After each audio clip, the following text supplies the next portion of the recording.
Is this thing on? Hey, gang, and welcome to another episode of The Jace Perspective. I am your host, Terrible Ass Jace. Okay? And sidebar, because y'all know how we do, please keep in mind not to take anything I say seriously because I don't even take anything that I say seriously, okay? That is it. That is the disclaimer. It's all jokes and good times here on my side of the world. All right. So,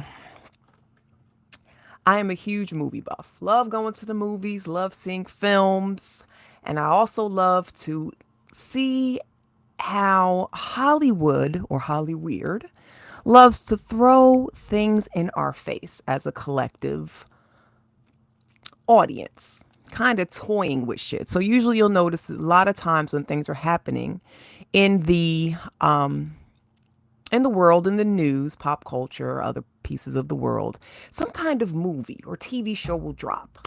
Okay. So there is a very cool new trailer that has been circulating. Okay. And it is called Blink Twice. Now, Blink Twice is Zoe Kravitz or Zoe Kravitz directorial debut, and it is set to be in your local cinema on August 23 of 2024 this year. And yes, I'm ready. Yes, go ahead. You know, Hollywood loves giving them subtle hints to what is going on behind the scenes to us people in the world. Okay. So, Blink Twice. If you haven't seen it, keep your eye open for it or go to YouTube and pull it up. But anyway, it stars Channing Tatum, Magic Mike, and Naomi Ackie.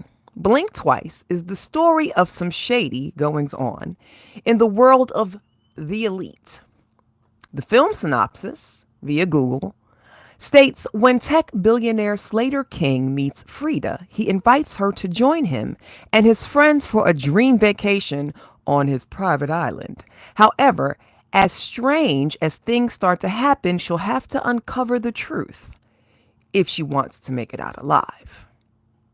Or, as IMDb.com states exactly, when tech billionaire Slater King meets cocktail waitress Frida at his fundraising gala, he invites her to join him and his friends on a dream vacation on his private island. As strange things start to happen, Frida questions her reality. That is on IMDb for Blink Twice. Now, in the trailer, it shows elaborate and opulent estate tucked away on a hidden island. And you all know these celebrities and these billionaires love a good tucked away estate and a good tucked away island to do whatever they want to do on it. Now, attractive people are all around. Okay. Two friends, Frida and her friend Jess, I believe, get tangled up in the awe of it all, and decide that it would be cute to go away to a tucked away island by way of unassuming billionaire tech cutie Slater King. They drink champagne, they eat amazing foods, they do all of the things, and the running joke in the trailer is, so does the human sacrifices happen before or after dinner? Cue the laughter. They even talk about the legendary parties of Slater King. I mean, what did LeBron say? Ain't no party like a Diddy party. Sounds very familiar. Very familiar. And when I say sounds familiar, not saying that this movie is about the current status of Sean Combs, but it's just about, it's just very, very familiar. You got Epstein Island. You had Weinstein. You had, but just the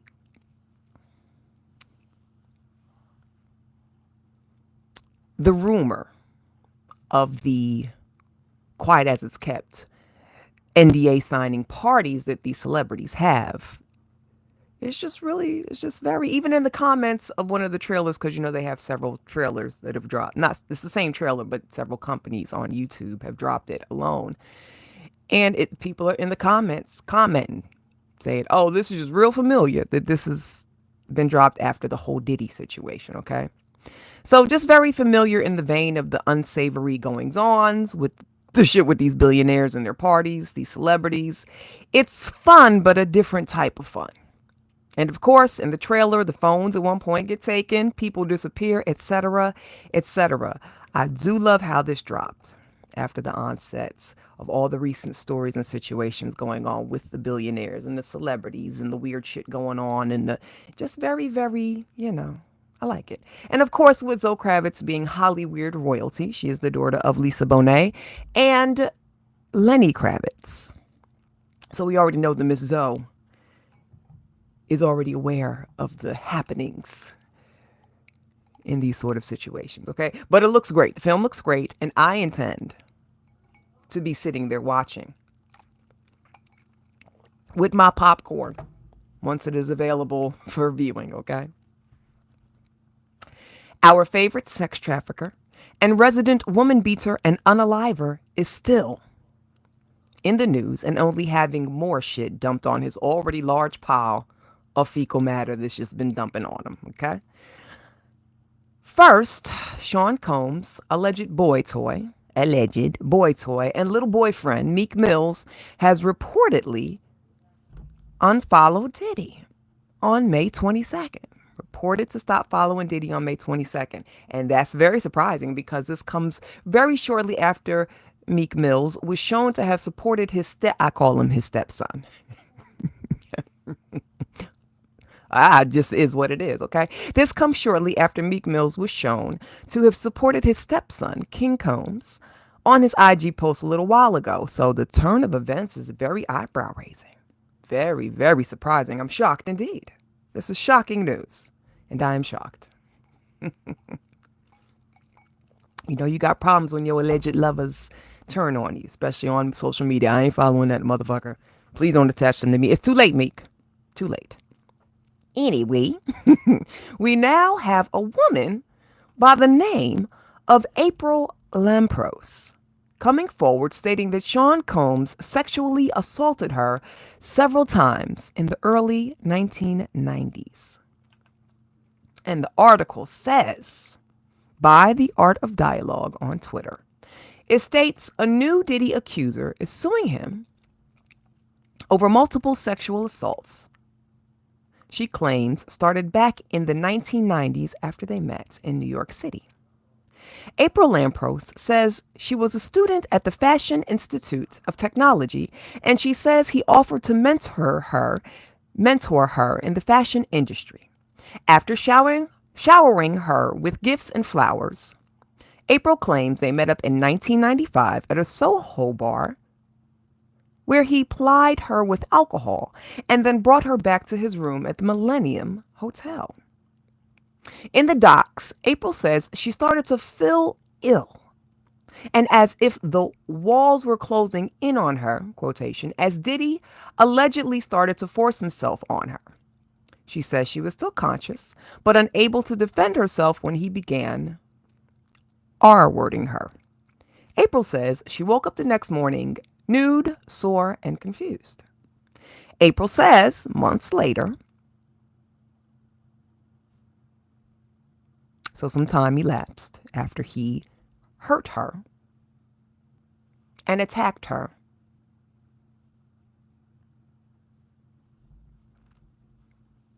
She heard from Diddy, again months later. We all know a month is 30 days, multiple is 30, 60, 90, okay? Months later, she heard from Diddy as he began pursuing her again.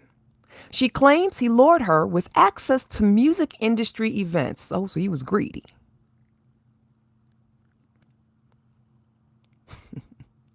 In the lawsuit, her attorney describes her as a hopeful yet naive college student and took Mr. Combs at his word and believed that the first rape was a possible mulligan and decided to give him a second chance.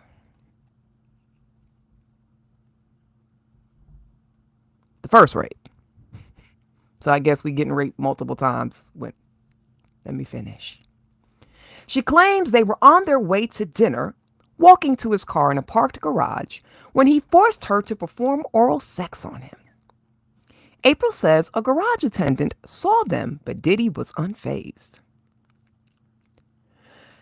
After that alleged incident, April says she rejected his continued invitations and he grew angry, calling her incessantly and threatening to blacklist her in the industry.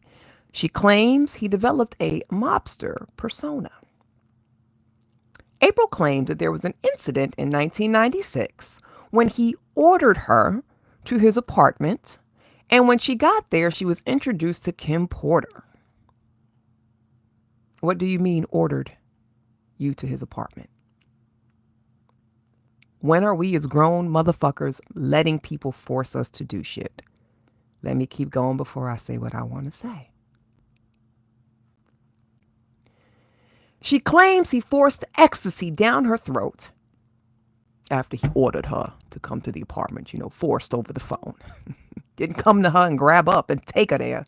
He verbally said, "You gonna, bitch, jump off. Get a bridge and jump." And you say, "How high and off what bridge?"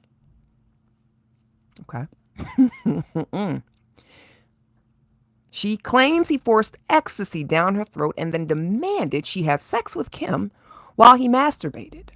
Eventually, she alleges he raped her again. April says she finally broke things off in 1998, but then had a run-in with Kim at a restaurant where April was working.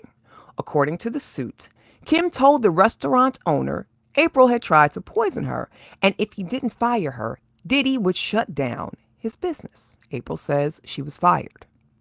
In the docs filed by Tyrone Blackburn, April says she and Diddy ran into each other once more in Rockefeller Center around the end of 2000 or early 2001 when she points out he was dating Jennifer Lopez. After exchanging pleasantries, she claims Diddy ended up coming back to her apartment where he suddenly violently grabbed her and forced himself onto her, but she was able to fight him off and he left. And there's this. Sometime last year, April claims someone told her then boyfriend he had seen a video of her having sex with Diddy. In the suit, she says she's been told Diddy recorded the sexual encounter without her knowledge and has shown the video to multiple people. She is suing Diddy for sexual assault, battery, and intentional infliction of emotional distress, but she also lists Bad Boy Records, Arista, and Sony Music Entertainment as defendants, claiming that they enabled him to commit the crimes. So it's everybody else's fault. You ain't had nothing to do with it, April. Everybody else enabled this man to essay you and to rape you between 1995 and 2001. Really? My dear, no, doesn't work that way. Now, as much as I dislike Sean Combs and fully feel that he needs to pay for his true crimes, I also believe that at a point, there will be some people who come forward for a payday and or attention. Now, I know people are going to be a bit angered by what I'm about to say. I may get called the victim blamer. I may get called a misogynist. I don't care. And I'm not going to lose any sleep over anybody's thoughts after what I say. Okay? Please believe me. Same way you're entitled to your opinion, I'm entitled to mine. Opinions are like assholes. We all got them. Okay? Now, that makes no difference in how I feel and will continue to feel. With that being said,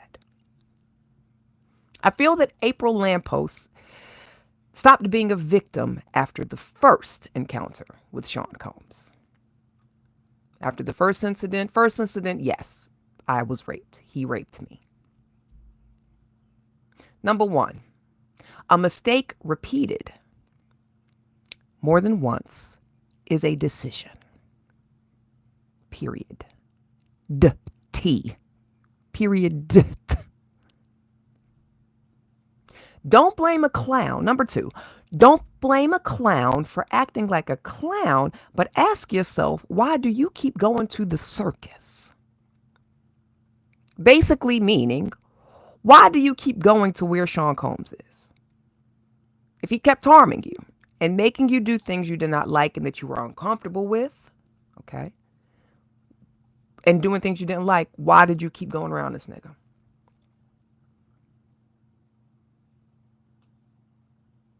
I believe I read, now let me look at it again, where it says what?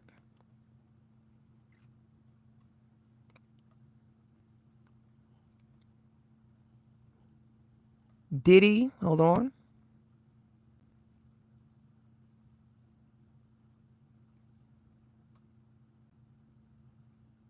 Hopeful and naive college students. Boo boo, you ain't that hopeful and naive. Like, how many times you gonna keep playing the so you just stupid as fuck? That what you saying? Hopeful and naive. Oh, I'm gonna hope he don't forcefully force himself on me again, and I'm naive to the fact that I'm just gonna keep believing that it's gonna be all good. And then where did it said?